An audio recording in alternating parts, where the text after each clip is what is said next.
So, are you ready to go out there? Hey everybody out there, this is the Out There Show. Today on the Out There Show, we're going to be talking about aliens. Yeah, that's right. We're going to go into depth on all the theoretical types that people have reported or speculated about.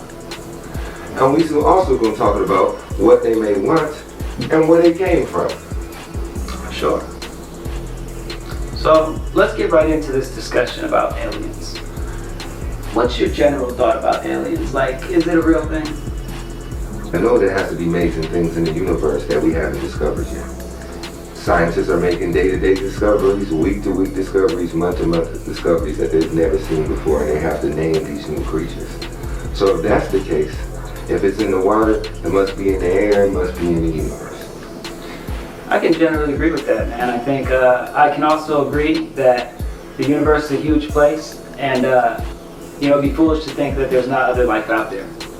I think the big question is, has that other life come to visit us, right? So it's a bit different, but I'm open to whatever evidence leads, but I would say that it's still out there. It's still out there. Still out there.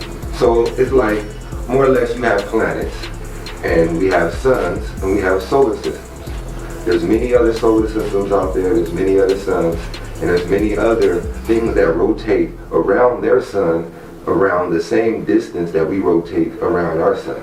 So at that time, it probably can sustain the same formation of life, or close or resemble a formation of life that we have on our planet. I'm not going to go with any theory. All I'm going to say is, to my common knowledge, what I've seen and what I've researched myself, I think there's something out there.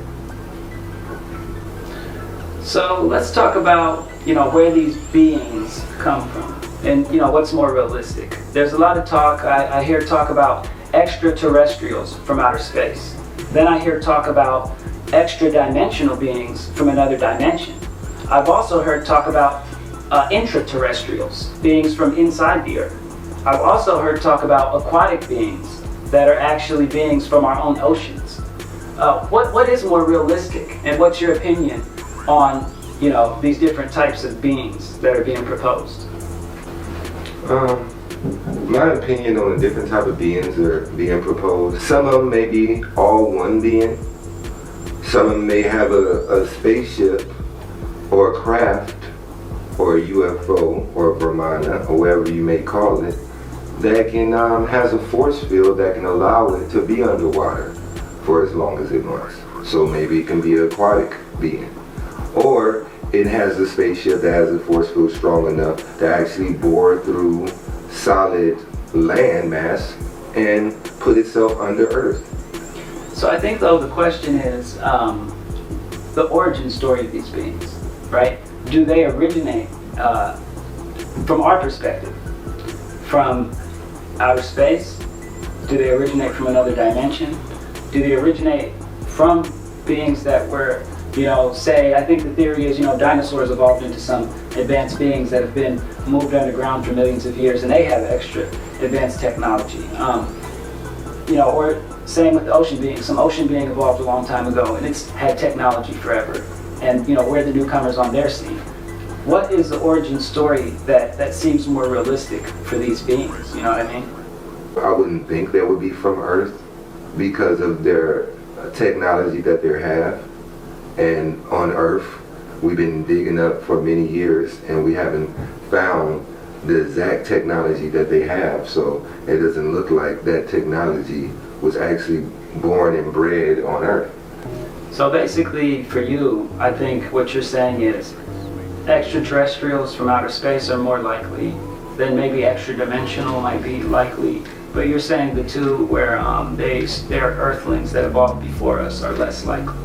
Less likely. Got it. I would think that's less likely because there would be more that was seen on the planet that would show more. Like we see UFOs in the sky and we say it's an unidentified flying object. Till somebody identifies it as a certain flying object, we haven't identified everything in the universe yet. So, you know what I'm saying? To us, it's unidentifiable.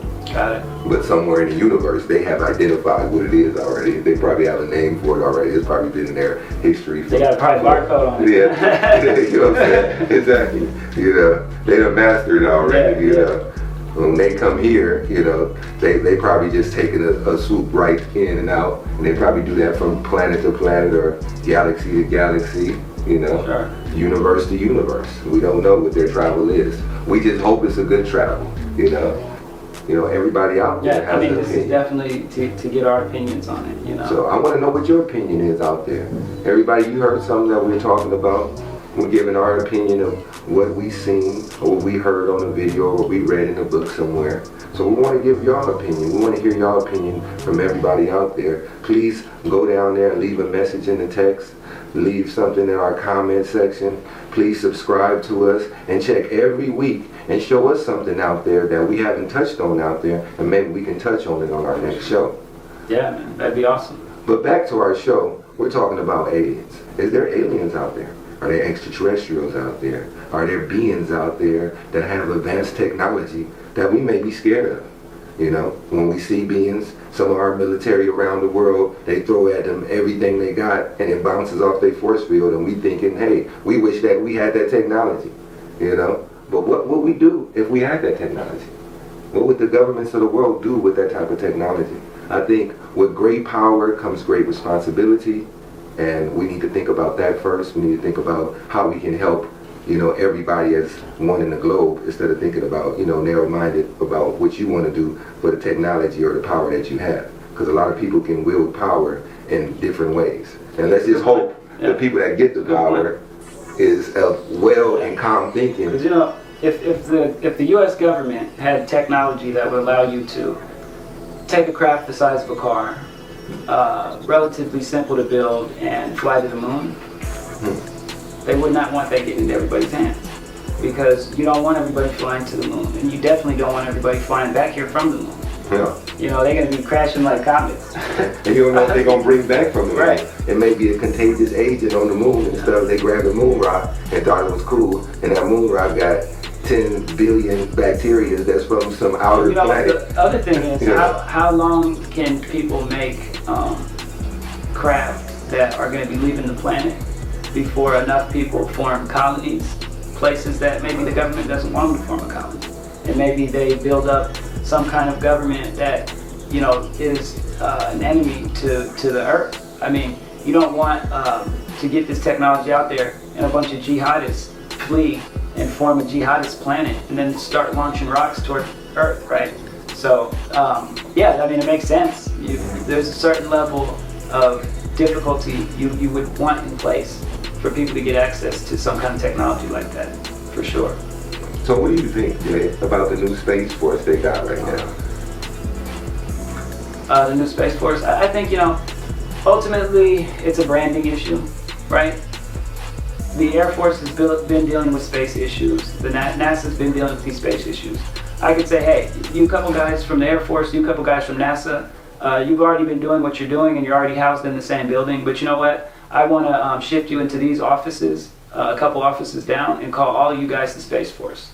But I mean, that's literally what has changed. I mean, you know, the Air Force and as well as NASA have already been doing the things that they're saying the Space Force is going to do. It's just like shifting people around. That's it. All right. So, in this new technology, in this new world order, and this new life that we're living in 2020 that you're seeing right now, there's a lot of sightings that are happening right now. You know, a lot of things that are going on. A lot of people are reporting sightings on YouTube. You see them on Twitter. You see them on your Instagram. You see them on your Facebook. You see them on all these social media sites. For sure. And they're posting these things in the sky that they see. Some they have pictures. Some they have videos. Some not so credible. Exactly. So what do you think about those? Do you think that people should keep on sky wondering about what's in the sky and chasing falling stars or, you know, meteors or whatever they see, strange lights in the sky? You think one of those strange lights is going to visit us one day or land one day right in front of us, and we're going to experience what some of these people experience as an alien contact? Well, I'd say the question about should people wonder, like sky wonder, Sure. I mean, people should look up at clouds and imagine that they saw a unicorn in the cloud, or a dolphin in the cloud, or a monkey in the cloud. And people should definitely look up at the stars and be inspired and imagine all the different worlds and trillions of, uncountable activities that are going on up there, and how all those little dots represent things maybe larger than our sun, larger than our solar system, larger than our galaxy. So yeah, sky wondering is great.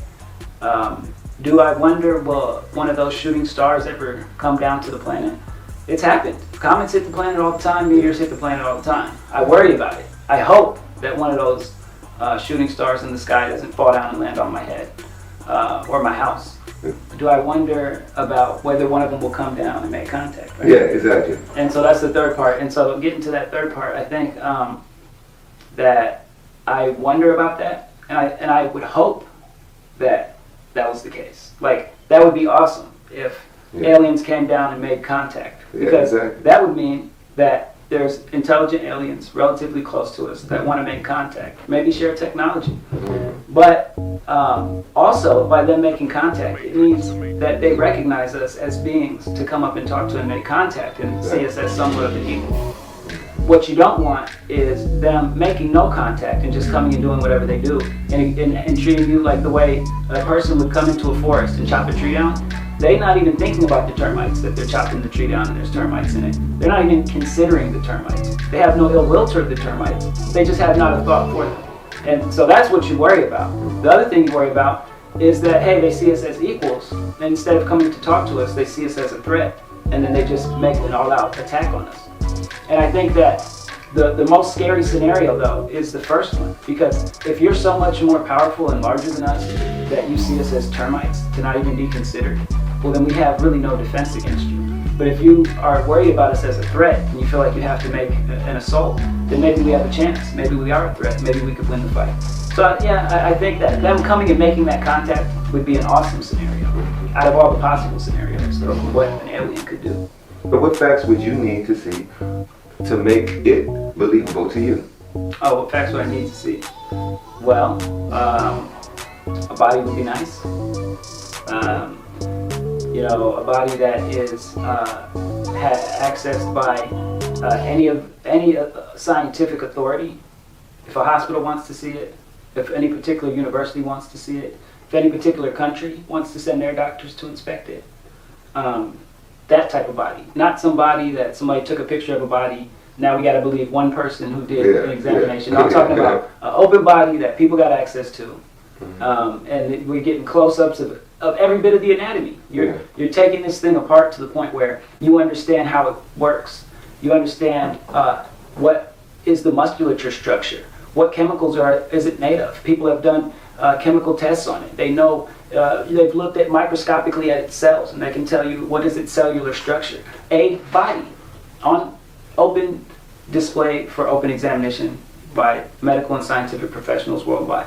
That would be amazing.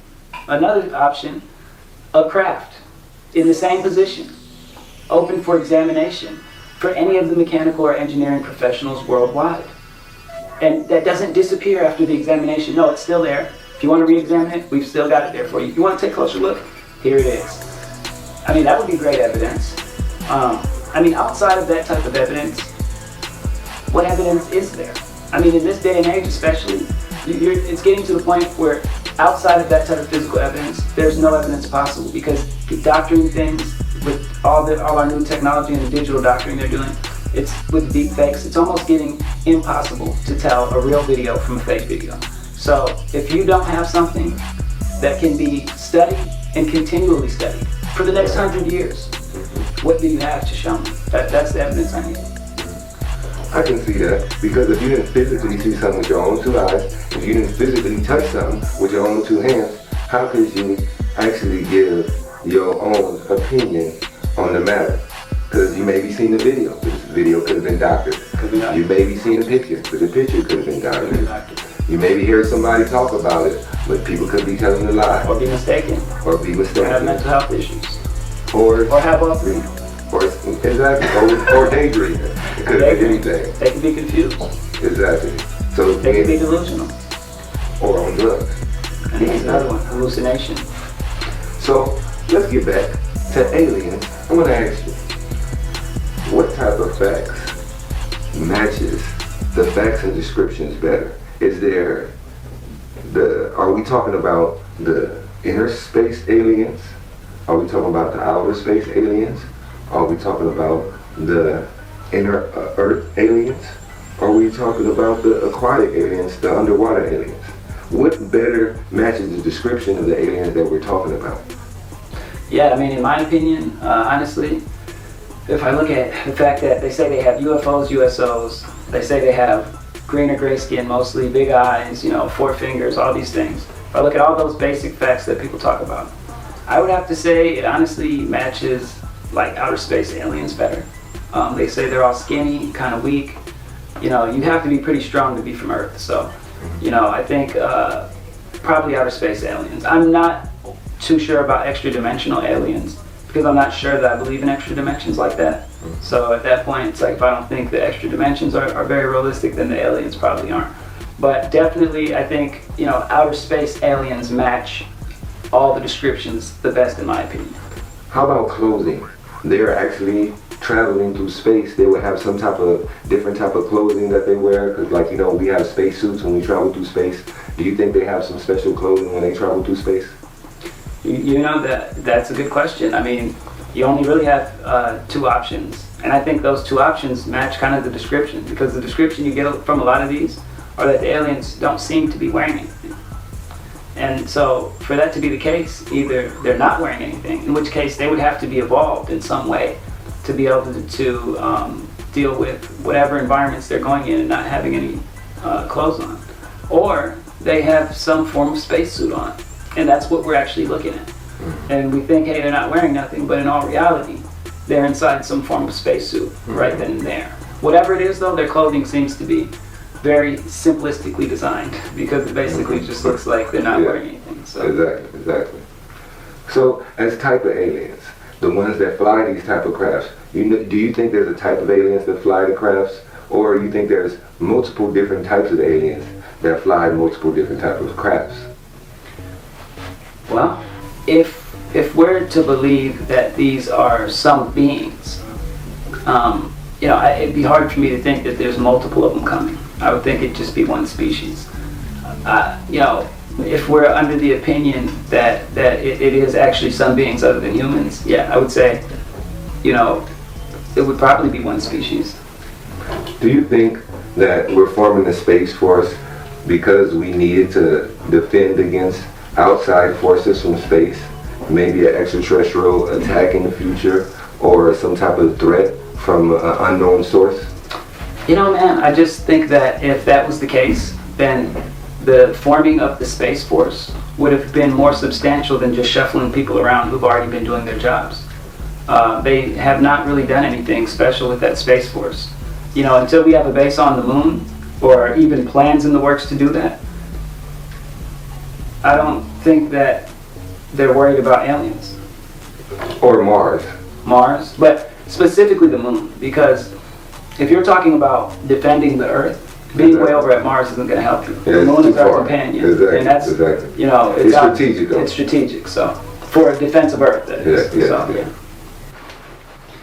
All right, man. So I know you've talked about a whole lot of different type of aliens, and I thought it would be kind of fun if we went online, went to Wiki, and just looked at the different type of aliens that are out there, and see what's all out there. Yeah, that sounds good. Let's see what's out there. Yeah. Let's look it up. All right. So it's looking like flatwood monster, tall humanoid with a spade-shaped head. Have you heard about that one? Oh, no, I haven't heard about that one. Yeah. That's new to me, you know what I'm saying? So you I think do if I a see a spade-shaped flatwood monster, you know what I'm saying, I'll be like, man, you know what I'm saying, something wrong with your head on me, you know what I'm saying? But how about the Greys? We all heard about the Greys. I didn't hear about the Greys. Yeah, I know you've talked about the Greys. You know what I'm saying? So what they saying about the Greys? What they saying about the Greys, they gray skinny humanoids, usually 3 to 4 feet tall, little guys, you know what I'm saying? And their eyes is almond shaped, and it's all black, And they allegedly had alien contact around the 1960s. Okay, and these are the ones that have been the most popular ones that everybody talks Yeah, about. most popular Either ones. green or gray, whatever. Yeah, but they said there was a crash, supposedly. So these are the Roswell. Yeah. These are the Roswell aliens. Yeah, right? these are the actually ones that actually supposedly crashed and actually left the spaceship and a couple of bodies, you know what I'm saying, after the crash. Have you heard of the Hopkinsville Goblin? Small greenish silver humanoid. Oh no, I haven't heard of that. But what I've heard about is this thing they call it chupacabra. Chupacabra. It's some type of I've heard of chupacabra. little gray alien type of thing with wild teeth, tail, and stuff like that. It's supposed to attack livestock. Attack cows and stuff. Yeah. You know what I'm saying? Yeah. And it's known to show up by the rainforest somewhere, Somewhere in South America. you know what I'm saying, in the forest. What about the little green men? I know you've heard of these little small green humanoids who abduct people and do probes on them and are referred to as the green skin. Basically, they're the stereotype little green man alien with the big eyes. Well, I feel like, you know what I'm saying, when you talk about little green men, in our folk history is leprechauns. Right. You know what I'm saying? They were little green men. And you got the little pygmies and you got all these little people. So actually, little people actually existed on the planet Earth. We have some studies that, back up that for real. And you can actually see a little person nowadays. You can run into them on the street. Oh yeah, I've seen a little person like 4 foot tall. Yeah, that's what I'm saying. So they actually exist. So you know what I'm saying? To them, they're not aliens because they're identified people. You know what I'm saying? So you've heard of the little green men. Yeah. Have you heard of the Nordic aliens? Yeah, I heard of that, but I've never seen one. Never no videos on nothing or anything out there that's really proven to me that it exists. I think Rocky fought a Nordic alien. It's just something. In his movies. Oh yeah. It's just something That's that it, I right, think you people, got? I think it's something that people create up. Like, I'm trying to create my own alien force. I'm gonna call it something, but it's made to be seen if it's true or not. Did they find some alien powers that I had? Did they find some alien beings I was kicking it with, or my spaceship parked somewhere? It's all made to be seen. Well, I guess the final one they talk about, and maybe I think you've talked about this one, but is the reptilians, reptoids. Oh yeah, man. Scaly reptilian types. I think reptilians been going on since ancient times, man. They said a reptile, got in the ear of one of our females, and that female told the male to eat of the apple, and that's, why we got problems right now. So, you know what I'm saying? The stories of reptilian men goes way back to the ancient times. I think they probably do talk exist. about the snake people. Yeah, the There were snake some people. snake people that Yeah, maybe the Egyptians talk about. Yeah, so I think that probably existed at one time. We don't know on this planet. Maybe there were many type of beings that were on this planet that lived here. In ancient times, before the floods, before the great disasters. Maybe there were those type of beings, even giants, even. Maybe. Yeah, I think when you look at a lot of these categories of aliens, there's a lot of overlap. I mean, a reptoid has big eyes, and it could be green or gray, right? And then you got the gray aliens. They got big eyes. They could be green or gray. So maybe it is a description of something that people think they've seen. But again, a person in a super advanced spacesuit that has 2 big eye openings instead of just one large visor, which have been designed even for underwater stuff. That could look like an alien to you. So yes, it can. It look like a gray one. Is that suit scaly? What's going on there? Is it Exactly. green? Is it gray? Exactly. So yeah, I think that there's a lot of overlap. So that's what I think gives a lot more kind of credence to the idea that there's something that people are trying to describe here. Exactly. Exactly. So I think it's interesting. Yeah, it's real interesting. Do you think in our time that we live in, our life, within this 100-year span of our life, do you think at this time we're going to be able to see an alien or actually see an actual physical spaceship?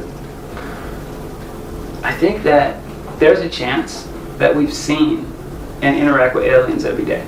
And there's some scientific theory that's speculating that fungus, which are the basis of everything that evolved into mushrooms, molds, all these type of fungi, there's speculation that they're actually an alien life form.